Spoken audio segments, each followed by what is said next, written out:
Schwarzenegger, Stallone, Van Damme, Gibson, Snipes, Ford.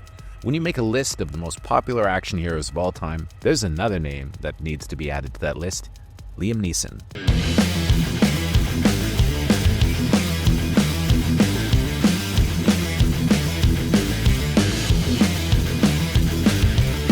Take him to the melding chamber. That's right. Over the last 16 years, Neeson has headlined a never-ending series of action thrillers that have propelled him to a much higher echelon of fame than he'd ever had before, with him only ever really becoming an action star once he turned 56. And in the end, it was all due to a low-budget European-financed action flick which came very close to going direct-to-video and reached theaters in Europe a full year before it ever opened in North America. That movie is Taken, and we're going to tell you how it ended up revitalizing the career of a man who, at the time, was generally considered a top-tier character actor with limited box office appeal. That's right, it's time to find out what the happened to Taken.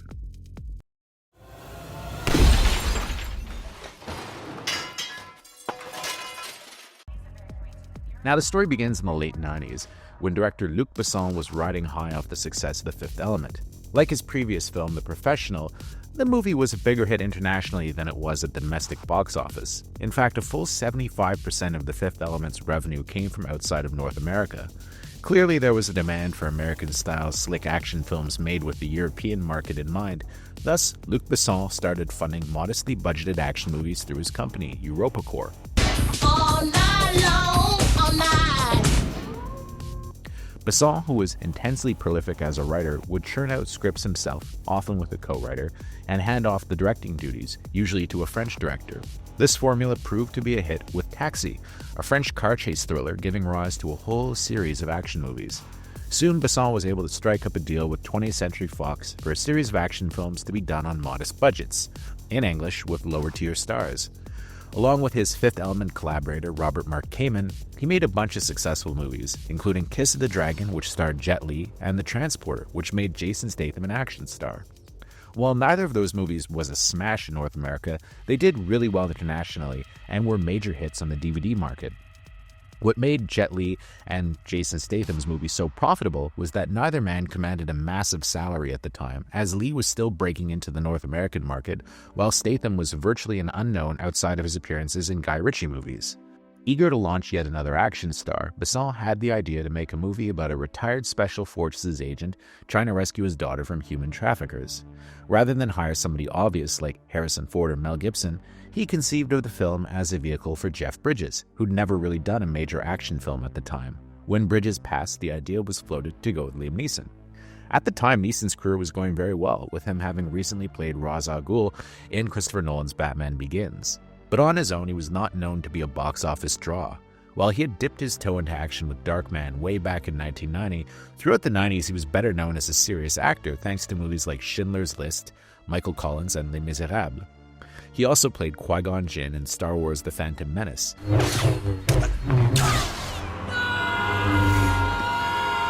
He had headlined a few big-budget movies, such as Rob Roy and The Haunting, but they weren't considered hits. Nevertheless, he had a very good career going as a serious actor. When he took on Taken, Neeson figured it was just the job. He fully expected the movie to flop, and no one at the time really took him seriously as an action star. Indeed, the budget was quite low, with it only costing $25 million. The director, Pierre Morel, had previously helmed an action film for Besson called District 13, which was acclaimed by action fans, but was more of a cult hit than anything else.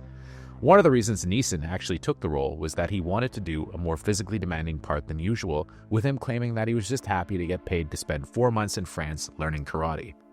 One of the reasons the movie did so well with Neeson was that even though he was never considered an action hero, his casting being very against type, he kind of looked the part.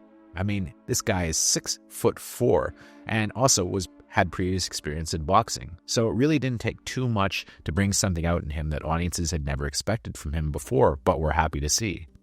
With Neeson taking his training seriously, the film also benefited from a premise that struck a chord with people. Human trafficking was and is a huge concern, particularly to parents sending their children off for the first time on their own for the traditional college European tour, which is what happens in this movie. The movie kind of plays out as wish fulfillment to many, with Liam Neeson's Brian Mills, an insanely competent ex-Special Forces agent who uses his special skills to save his daughter, played in the film by Maggie Grace. One of the smartest things about Taken is how well constructed it is, with it taking a solid chunk of the running time before you ever realize that Liam Neeson's character is more than just a somewhat overprotective father. I still remember watching the movie in theaters on opening weekend and having the audience roar with approval during Neeson's first big action sequence. But funny enough, the movie almost never came to theaters in North America.